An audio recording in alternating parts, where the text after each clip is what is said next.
औज़ुबिल्लाहि मिनश्शैतानिर्रजीम बिस्मिल्लाहिर्रहमानिर्रहीम मालिकी यौमिद्दीन इय्याका नअबुदु व इय्याका नस्तईन। सूरह फातिहा की तीसरी और चौथी आयत आपके सामने तिलावत की। मालिकी यौमिद्दीन यानी कि वो मालिक है बदले के दिन का। दीन कहते हैं बदले को, जज़ा को, यानी कि क़यामत के दिन का, जज़ा के दिन का मालिक अल्लाह पाक है।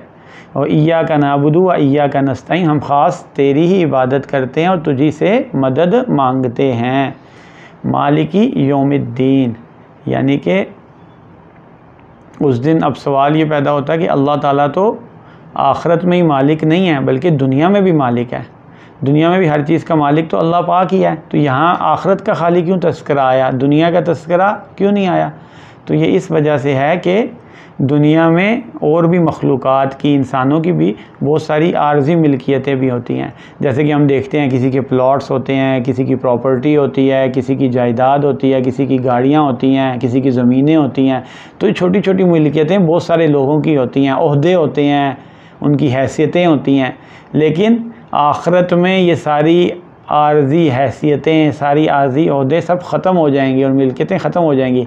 सिर्फ़ एक अल्लाह रब्बुल इज़्ज़त की मिल्कियत ही बाकी रह जाएगी, जिसके लिए अल्लाह पाक ने फरमाया लिमनिल मुल्कुल यौम, कि आज किसकी हुकूमत है, लिल्लाहिल वाहिदिल कहार, कि उसी वाहिद कहार की हुकूमत है, उसी वाहिद कहार की बादशाहत है। उसके सिवा आखिरत में, क़यामत में सिर्फ किसी की नहीं होगी बादशाहत, सिर्फ उसी की हुकूमत होगी और हर बंदा उसके सामने आजीज़ होगा, सिर्फ तमाम मिल्कियत उसी की होगी। तो यहाँ ख़ास तौर पे इसीलिए इसका ज़िक्र किया गया।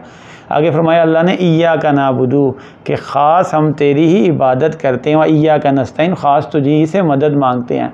भाई देखें, जब हम हर हाल में, माजी में, हाल में, मुस्तकबिल में, हाँ यहाँ तक कि क़यामत में भी अल्लाह ही के मोहताज हैं, अल्लाह ही के आगे हमने झोली फैलानी है, तो इबादत किसकी करनी है? सिर्फ़ उसी अल्लाह की करनी है।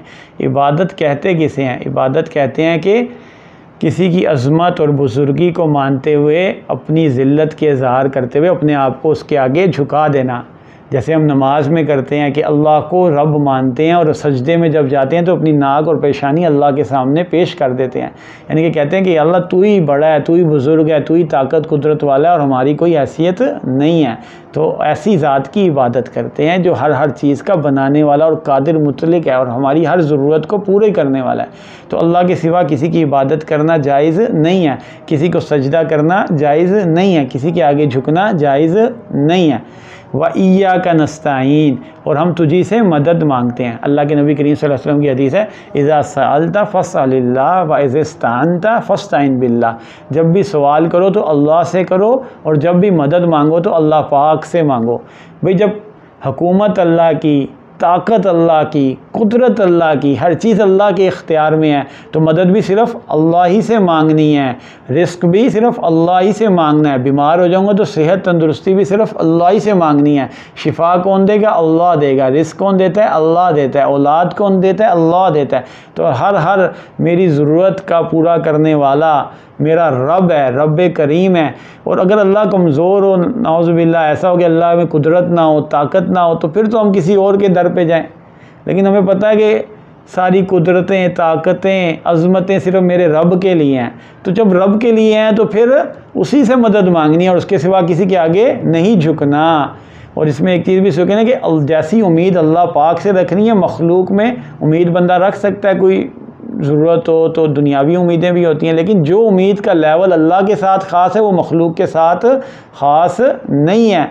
जो खौफ डर अल्लाह का होना चाहिए मखलूक में से किसी का नहीं होना चाहिए। इसी तरह जो मोहब्बत अल्लाह से होनी चाहिए, ताल्लुक़ अल्लाह से, मखलूक में से किसी की नहीं होनी चाहिए, ना औलाद की, ना किसी और प्यारे की। तो अल्लाह पाक हमें अपनी सही इबादत और अल्लाह अपने से मांगने की ख़ास तौफ़ीक़ अता फ़रमाए। आमीन।